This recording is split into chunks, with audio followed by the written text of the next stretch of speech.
వారితో కలిసి మనం అందరమును శరీరము యొక్కయు మనసు యొక్కయు కోరికలను నెరవేర్చుకొనుచు మన శరీరాశను అనుసరించి మునుపు ప్రవర్తించుచు కడమవారి వలనే స్వభావ సిద్ధముగా దైవోగ్రతకు పాత్రలమై ఉంటుంది. ఇదొకటి. అంటే మన పరిస్థితి యేసుక్రీస్తు ప్రభు వారి దగ్గరకు రాక మన పరిస్థితి ఇది.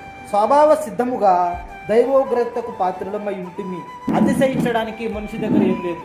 మనిషి దగ్గర ఏమీ లేదు అతిశయించడానికి, మనం అతిశయించడానికి. ఎందుకంటే దేవుడే గనక అవకాశం ఇవ్వకపోతే ఈ మనిషికి పాపంలో నుంచి విడుదల లేదు.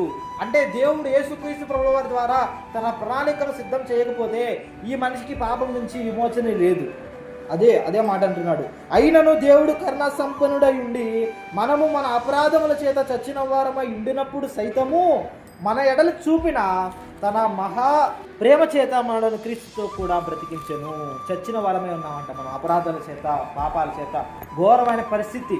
మనం ఈ లోకంలో జీవించడమే జీవితం అనుకుంటున్నాం, కానీ అసలు ఈ లోకంలో పడి మనమంటే ఏంటో మర్చిపోతున్నాం.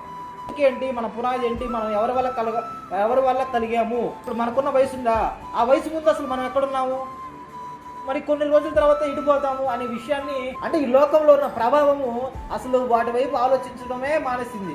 అట్లా చేసింది ఒక మనిషిని. కాబట్టి ఏమంటున్నాడు 5వ వచనం చివరి మాట, కృపచేత మీరు రక్షింపబడి ఉన్నారు. కృపచేత మాత్రమే రక్షించబడం. ఏదో మనం చేసినటువంటి కార్యాన్ని బట్టి మనకు వచ్చిన జీతం కాదు అది. మనం కృపచేత మాత్రమే రక్షించబడ్డాం.